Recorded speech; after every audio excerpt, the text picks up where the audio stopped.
Elevate Women's Health Center in Port Perry, and chiropractor Shawna Dingman, Port Perry's only chiropractic and functional health care center focused on women, children, and babies. Don't let health concerns hold you back. Dr. Shawna Dingman, chiropractor and functional health care practitioner since 2000.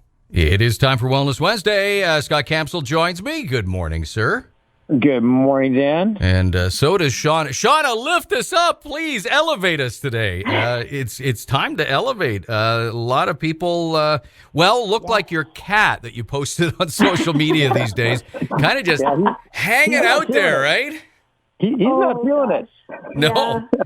You know, it was so funny. I was just doing some work sitting in the living room yesterday, and my cat was sitting on the chair, and she just had that look of, whatever. But, you know, the dog was around her. She normally will snarl and kind of hiss at the cat or the dog. She doesn't like the dog coming near. And she just sat there with her paw hanging out. It was like, whatever, I don't care anymore. Yeah. And I thought, that's how we all feel. Yeah, I'm sure you're hearing that in your practice. Yes, very much so. Not just in my practice, from everybody. And I think this particular province-wide stay-at-home order has really kind of put people over the top. People are tapping out now. That was kind of the thing that just made them go, I just can't do this anymore. So I'm hearing it from my kids. I'm hearing it from patients. I feel it myself. Craig and I had just had this long conversation on the weekend, just talking about business and life in general. And we were both just saying, I'm having such a hard time motivating myself to do the things that I know I need to do, but I just have trouble caring anymore. And then this great article came out. It's by Adam Grant. He's a writer for the New York Times. And he described that feeling that we all seem to have as languishing. And I just really felt like he put words to the things that many of us, we haven't been able to sort of put our finger on what it is, but he articulated it so well. So I've posted it on my Elevate Women's Health Center Facebook page if you want to read it. It's a fantastic article. If for nothing else, it just helps you put your hand in the air and say, yes, that's exactly how I feel. Well, I wanted to ask you about that because I know you deal with the physical, but you also deal with the emotional, and being able to, maybe you struggle with the words, but seeing those words and saying, yes, that check, and you start checking off the boxes. Does that have an emotional effect and then therefore a physical effect on someone? That's a great question. Yes. I always tell my patients that I feel like our physical health, the things that we feel symptomatically, is usually just a reflection of what's going on inside our minds.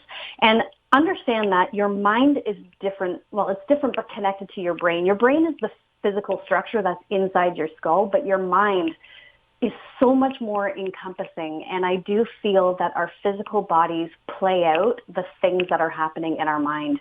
And so I think it's just really therapeutic, first of all, to allow people to talk about those things. I think that's one of the things that women in particular, they often don't feel listened to in healthcare. And so,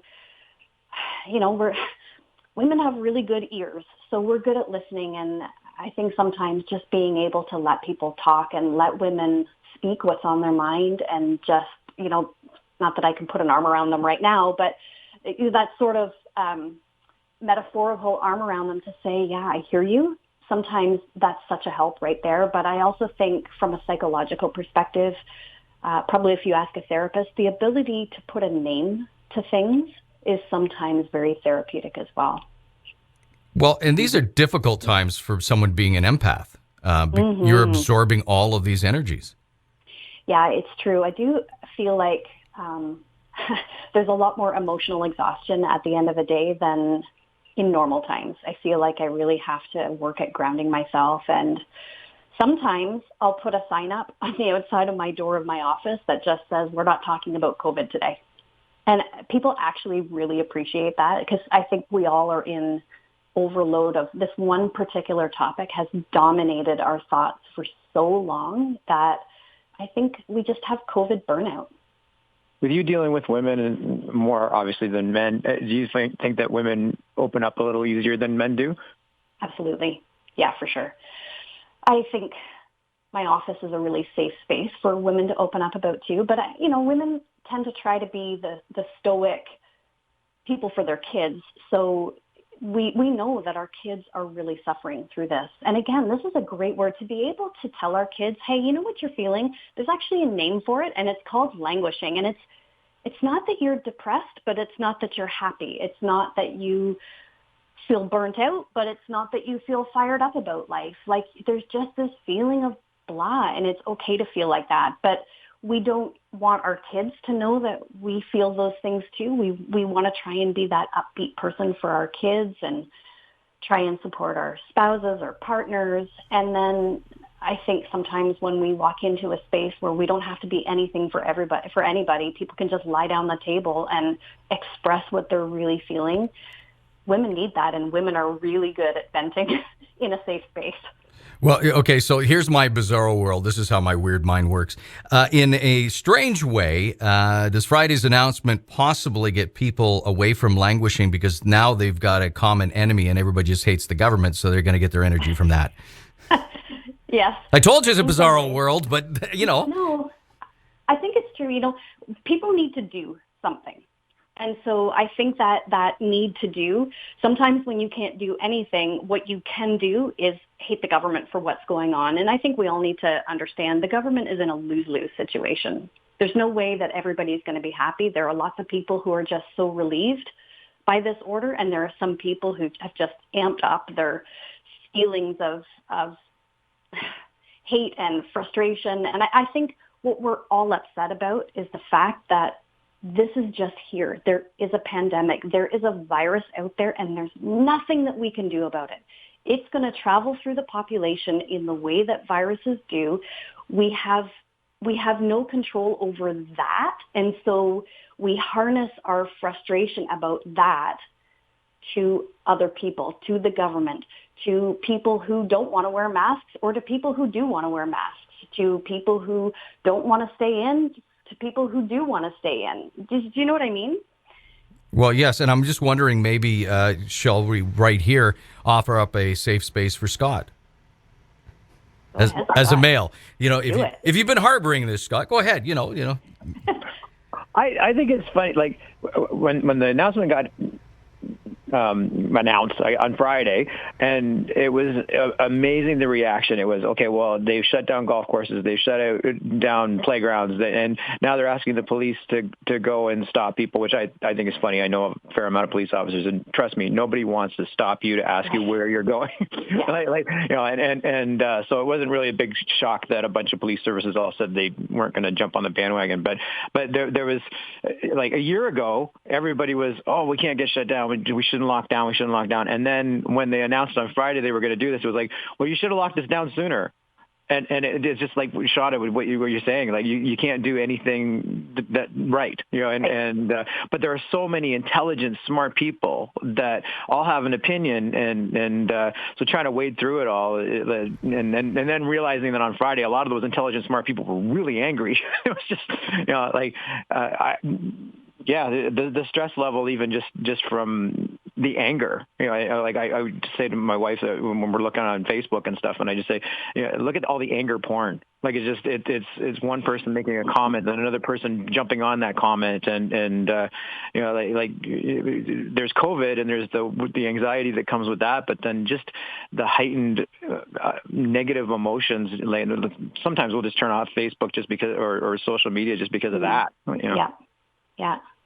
Yeah, and I think it's almost feels at times like you're on this hike, and you're on this hike with this leader who's got the flashlight, and they've never been on this trail before, but doing their best from whatever they can see in their notes, and everybody's following. And then there's a level of frustration like, okay, well, what's going on here? That's the way it feels almost on a daily basis. Yeah. Well, there's even an idea of some people are getting rewards while we're not. Like Texas had 40,000 at a Kansas City game. They had WrestleMania, and all of a sudden there's people all in the audience now. And Australia, New Zealand, like we're seeing all these countries that did their own things, and it almost looks like they're ahead of the game now. And bottom line, though, vaccinations, right? Yeah, but there's a point where you look at how come he gets chocolate cake? Like it's the same kind of feeling. Well, because they have the chocolate cake. That's why. I mean, honestly, and I'm wondering if that is something, Shawna, that when you're talking to someone in that, and you talked about a year ago this happens, it's devastating because you don't see an end. Here, as Scott just mentioned, around the world, you do see things starting to open up with more vaccinations in arms, and we are getting more vaccinations in arms. We're behind, obviously, but as we start to catch up and the vaccinations get ahead of the variants, that there is a positive, like we can almost see a light at the end of the tunnel? I think there is. And, I was looking at a great, I guess it was an article or a post by the CDC yesterday, and they have these amazing graphs of so many different countries, and they basically traced their journeys, and it showed their graphs of numbers from the beginning of the pandemic to today. And I think sometimes we see what we see right now. So, what you said about Texas. Yeah, I mean, life looks great in Texas right now. But if you look at the graphs of what happened in the States through COVID, several months ago, it was a very different story. A year ago, it was a very different story. It's kind of like, you have to look at the whole journey in order to understand where they're at now. We have not suffered the way they suffered as far as losses. So they kind of are where they're at now because they suffered massive losses that we didn't in order to get to where they are. Do we want to have that? Probably not, which is why our government has chosen to do things differently. So we have to be careful that we're looking at the big picture and not comparing apples to oranges. And, you look at Australia and New Zealand, they basically have shut their countries down, which is fine. But at some point in time, they're going to have to open those borders. And, if you listen to other experts, that's where they're saying that's where the poopy is going to hit the fan, is when they start opening things up. And as long as they look at what successful countries have done and try and mimic those things when they do open things up, they will likely be in a better position, but that remains to be seen. So in the meantime, I think we just need to realize we are all suffering a loss. We're suffering the loss of normalcy and connection. And then on top of that, many of us have the bigger losses of we've lost loved ones, not just to COVID, but we've just lost them during COVID. And so it amplifies the grief process, but understanding we are all going through something. Nobody wants to hurt anybody else. Everybody wants to get back to normal, get back to thriving. But I think a collective understanding that there is no one way to do it, and we don't actually know what the right way is. And so just understanding that if somebody has a different opinion of how they see the numbers or how they see these strategies, it's okay that we think differently about things, and really not to hate on people, but just to understand they're coming from a different space. They have a different history. They maybe have something that's happened that has shown them a different side to things. And just to understand, we all just want the best for ourselves, for our communities, especially for our children, and to allow a sense of openness to different ways of thinking and different ways of handling this. What a great way to wrap things up. It is an important conversation that we have, and as much as I know you say no COVID zone, I think it's important to view it this way too, as it all encompassing, that we are all, yes, we're not all in the same boat, but we're in the same storm. Yes. I saw that one. I thought that was perfect because everybody is in a different boat. But we want to thank you for your time. And if somebody is interested in talking to you, are you still taking new patients? Absolutely. Yeah. How can they contact you? They can either go to my website, elevatewomenshealth.ca. They can look at me on Facebook or Instagram. It's Elevate Women's Health Center. Or they can email me, Dr. Shawna at elevatewomenshealth.ca. And before we go, Scott, too, you're still taking clients, obviously. Yeah, we're doing everything online right now, but okamikai.com is the website. You can find us on Google as well. In the meantime, I'm going to try to be less like my cat, more like my dog. He's just totally ecstatic that he can go for as many walks as he can during a day. That's an idea. And there's a line there that I'm just going to leave alone about being more like my dog.